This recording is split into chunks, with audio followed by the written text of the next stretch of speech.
What are the three major reasons why we find it so hard to forgive ourselves? I don't believe that you have to be able to forgive yourself before you can forgive anybody else. I also don't necessarily believe that forgiving yourself is the hardest, but it can seem like it. What I've decided to do is to talk about the three major reasons why we find it so hard to forgive ourselves. And I'm also going to be hosting a self-forgiveness masterclass at the beginning of March. So watch out for more info about that. The major reasons why we find it so hard to forgive ourselves is, number one, because we don't realize that holding on to our resentment against ourselves, judging ourselves, putting ourselves down, criticizing ourselves, we don't see that that has some subconscious benefit. You might even be aware that it has a conscious benefit, but more than likely, you won't be aware of what the benefits are. For example, if you believe something about yourself, like I'm not good enough, I'm not capable, I'm not worthy, then those beliefs will then be running your behavior. But it might be that they serve you in some way. If you think about the physiology of our bodies and the fact that our brains partly are furry little mammals that just want safety and security and to be okay, if you really believed in yourself and you felt there was some kind of call from the world to do something, then you might find it easier to resist if you kept telling yourself, I can't, or I'm not worthy. You may be aware of that fantastic Marianne Williamson quote, our deepest fear is not that we are inadequate. Our deepest fear is we are powerful beyond measure. It is our light, not our darkness, that most frightens us. We ask ourselves, who am I to be brilliant, gorgeous, talented, fabulous? Actually, who are you not to be? Your playing small does not serve the world. I love that quote, and in fact, I've written a song version of that particular quote, so you can find that on YouTube. But the point is that our playing small serves us. It keeps us safe. It keeps us protected. It stops us taking risks. It stops us discovering what's amazing about ourselves. And it also stops us from really facing the darkness in ourselves. One of the major reasons we find self-forgiveness so hard is because we do not want to face our shadow. And that can be the amazing golden shadow, our possibilities, but also we don't really want to face the depths of ourselves. We don't want to look there. And so the benefits of not forgiving are we don't have to look. We just beat ourselves up. We just keep doing the things the way we've always done them. And then we just carry on without really realizing our true human divine potential. The second reason why we find it so hard to forgive is because we're not really in touch with the downside of holding on to our resentment against ourselves. Not really. And when you start tasting into that, start feeling into it, it's harder to just think, well, I'm going to just keep beating myself up and keep doing the things I've always done and compensating. Maybe you choose other behaviors that help you to mitigate that, like overeating or binge watching Netflix or drinking or whatever your particular favorite is, over exercising even. So when we realize the downside, what it really costs us to not forgive ourselves, we might not be moving on in our lives, we might not be moving on in our relationships. There might be a limit to the depth of intimacy that we have. It might be costing us in our sleep or in our careers or our earning potential. So there are so many ways that this can be showing up. And the third reason why we find it so hard to forgive ourselves is because we don't know how. And that's really important, and that's where I come in. Because we don't know, it's not our fault that we don't know, it's because we haven't been taught. You may or may not have grown up with a particular faith, with a particular spiritual or religious background. And if you did, then there may well be some practices that are around forgiveness. But even then, you may have only heard that you should forgive. You should forgive yourself and others, you should forgive 70 times 7. You might have heard those kinds of teachings, but you probably have never heard exactly how.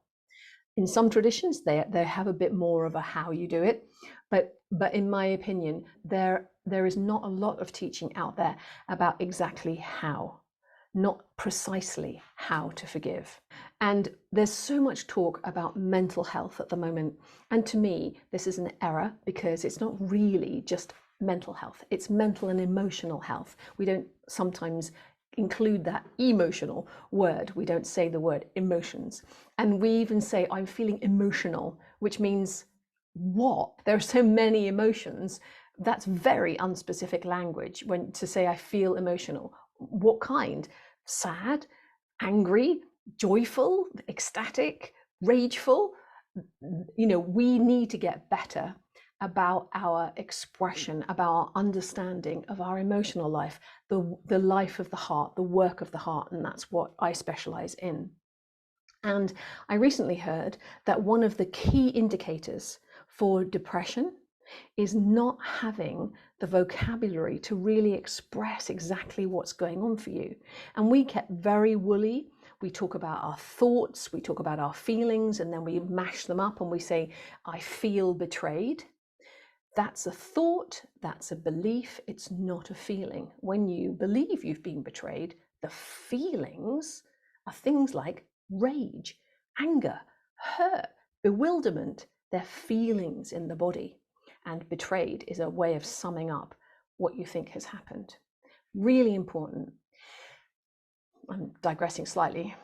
The most important thing is that we don't know how to forgive, but it is possible to forgive, and it's possible to forgive yourself in a really graceful, beautiful, wholehearted ceremony, a little ritual that you can do in less than 90 minutes. I'm holding a self-forgiveness masterclass where you can come. You pay me a little donation to be there, because I want people to come who actually want to do the work. And I'll take everyone through a 7-step self-forgiveness process. So this is a version of my Forgiveness Made Easy process, where we are engaging in a little inner ritual that you can do. I invite everyone to keep their cameras on, but they have their microphones off. And then there's a way of just taking the whole group through this self-forgiveness process. It's very beautiful, it's very healing, and it's not necessarily like the cure. It's not like you do this once and then you're done. Just like you don't go, oh yes, I've been to yoga.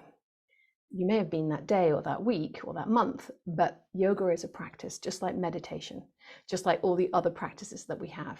The one that I think that forgiveness is probably most like is probably going to the hygienist, because you may not love doing it, but you know how important it is for your oral health, and because there's a relationship between your oral health and your heart health, also very important for your heart health.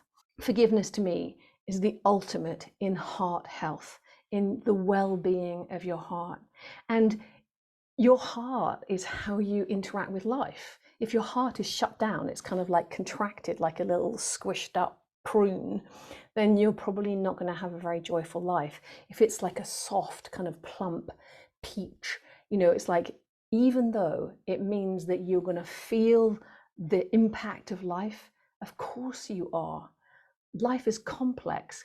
Shit happens. We have difficult things that we need to face, but you want to hold it all in that squashy, plump softness of your heart, rather than in the brick-covered prune that our hearts often become. So you're warmly invited to the Forgiveness Made Easy Self-Forgiveness Masterclass coming up soon. And I would love to see you there. Everyone's welcome. And bring your friends. Let's change the world one heart at a time. When you forgive, your forgiveness is an act of amnesty for the whole of humanity. This is how we create peace in the world, one heart at a time, starting with yours. I'm Barbara J. Hunt. I'm a forgiveness specialist, an author, a coach, a retreat leader, workshop leader, and a musician, hopeless at gardening. And I invite everyone who wants to learn more about forgiveness to check out more of my videos on YouTube. If you want to sign up to the Forgiveness Made Easy Self-Forgiveness Masterclass, then please do click the link below and come along. And I really look forward to helping you free your heart. It's a perfect time of year. Spring clean your own heart. Or I like to think of it as delightment. This is the enlightenment of your heart. You lighten your heart of all the things that have been held in there, all the things you've stored, old beliefs, old pain, old hurt. You can release it all in a very short amount of time. You don't have to be in therapy for millions of years, unless you want to. Anyway, I look forward to seeing you at the Self-Forgiveness Masterclass. Thanks so much.